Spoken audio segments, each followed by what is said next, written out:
नमस्कार, नमस्कार, नमस्कार दोस्तों। मैं Nikhilesh Jain Hindi ChessBase India channel पर आप सभी का हार्दिक अभिनंदन करता हूँ। दोस्तों, आज हम शतरंज में एक बेहद ही इम्पॉर्टेंट टॉपिक के बारे में जो है बात करने वाले हैं और ये टॉपिक है प्रिंसिपल ऑफ सेकंड वीकनेस। क्या होता है ये प्रिंसिपल ऑफ सेकंड वीकनेस? दरअसल आप में से बहुत सारे लोगों ने देखा होगा कि जब आप मुकाबले खेल रहे होते हैं तो आपके पास एक अच्छी स्थिति आती है, अपोनेंट के पास कोई एक वीकनेस होती है और आपको लगता है कि ये मैच आपको जीतना चाहिए। लेकिन कई बार जो है वो मैच आप जीत नहीं पाते हो, अपोनेंट डिफेंड कर जाता है और बाद में आप सोचते रहते हो कि मेरा पोजीशन तो अच्छा था, फिर मैं जीता क्यों नहीं। तो बहुत बार डेफिनेटली हम कह सकते हैं कि बहुत बार बोर्ड के ऊपर ये संभव होता है कि कमजोरी होने के बाद भी सामने वाला जो है बच के निकल जाए। लेकिन हम उस समय हमें क्या करना चाहिए, हमें उस समय हमें किस तरह से सोचना चाहिए, ये सबसे ज़्यादा महत्वपूर्ण है। तो आज हम उसी के बारे में बात करने वाले हैं, the principle of second weakness के बारे में, कि दरअसल जब आपके पास कोई भी पोजीशन हो तो आपको कैसे उस पर रिएक्ट करना चाहिए जहाँ पर आपके पास वीकनेस हो। अब जैसे ये पोजीशन लेते हैं, यहाँ पर वाइट सफ़ेद मोरों से जो खिलाड़ी खेल रहे थे, मिस्टर फ्लोर थे। 1930 का मुकाबला, 1936 का मुकाबला सॉरी है। और उन्हें लग रहा था कि पोजीशन तो प्लस है, D5 का जो पॉन है वो एक वीकनेस है, लेकिन क्या ये वीकनेस जीतने के लिए इनफ थी? उन्हें समझ में आया सोचने के बाद, ये जीतने के लिए तो इनफ नहीं है।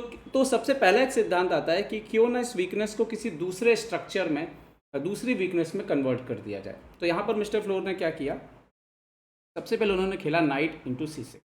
अगर यहाँ पर डायरेक्ट BC6 मार दिया जाए तो रुक C6 के बाद ये गेम वैसे ही लॉस्ट है। यहाँ पर जो गुड मूव था वो अपोनेंट ने खेला भी, रुक C8 खेला उन्होंने।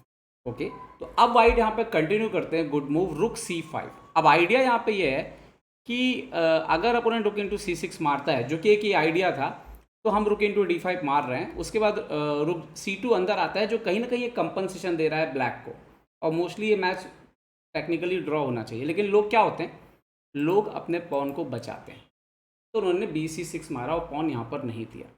और अब यहाँ से शुरू होता है प्रिंसिपल ऑफ सेकंड वीकनेस का सिद्धांत। सबसे पहले तो एक वीकनेस जो है उसको फिक्स कर दिया गया, बोर्ड पे क्रिएट कर दिया गया।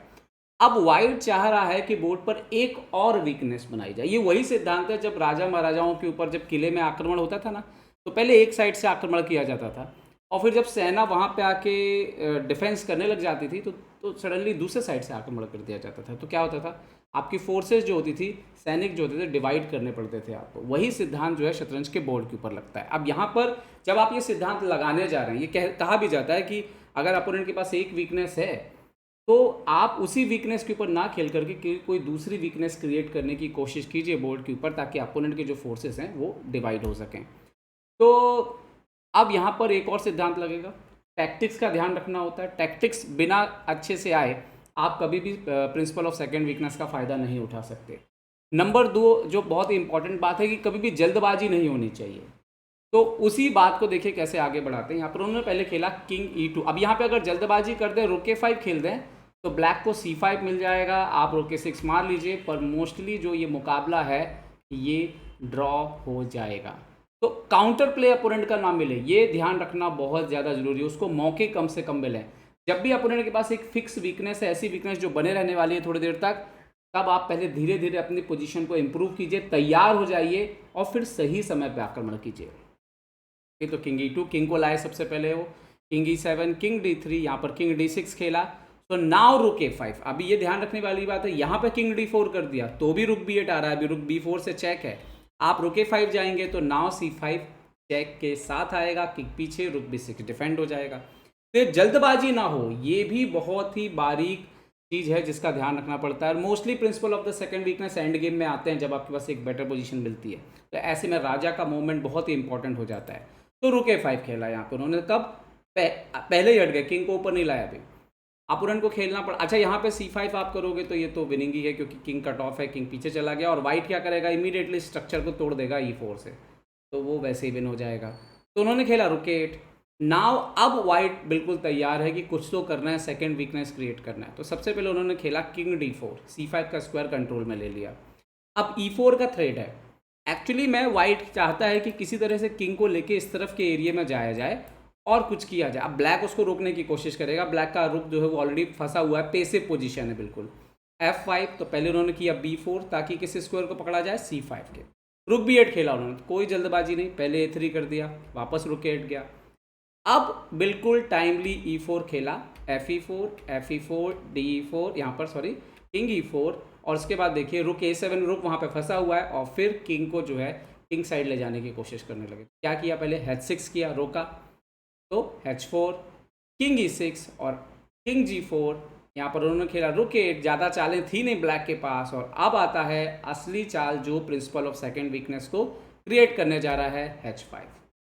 मारेंगे तो वो तो H6 भी गया, उसके बाद G वाला पॉन निकल जाएगा, तो G5 करना पड़ा, एंड नाउ ये वीकनेस जो है बन चुकी। लेकिन अभी भी जल्दबाजी नहीं, अगर जल्दी में सोचेंगे चलो किंग को ले आते हैं यहाँ पर, तो क्या होगा, चेक आएगी, किंग हटेगा, और रुक F4 आने के बाद फिर से ड्रॉ हो जाएगा।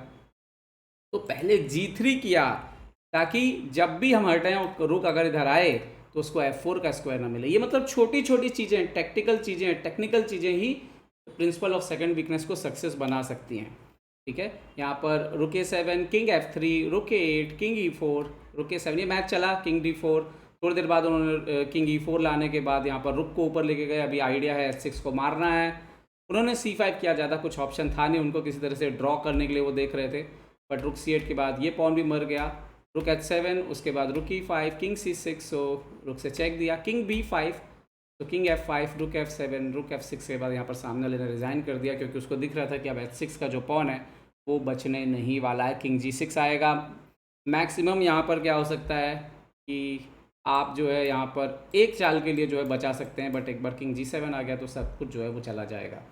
तो ये जो ओवरऑल पूरा खेल है, पूरा स्ट्रक्चर है, जो भी कुछ हो रहा है इस पूरे मैच में, इसको इस बात को लेके आपको समझना है कि ठीक है, हो सकता है कि अपोनेंट यहाँ पर फॉर एग्जांपल यहाँ पर रुक C6 मारता और ये मैच ड्रॉ हो जाता शायद, लेकिन प्रिंसिपल ऑफ सेकेंड वीकनेस का सिद्धांत ये बिल्कुल नहीं कहता कि आप जीत ही जाएंगे, लेकिन यही वो एक तरीका है जहाँ से आप स्मॉल जो एडवांटेज है उसको विन की तरफ ले जा सकते हैं। कई बार अपोनेंट सही चाल चलेगा और मैच को बचा लेगा, लेकिन जो भी दबाव में होता है वो हमेशा एक्यूरेट नहीं खेलता, और ये आज भी टॉप लेवल के प्लेयर्स के साथ भी होता है।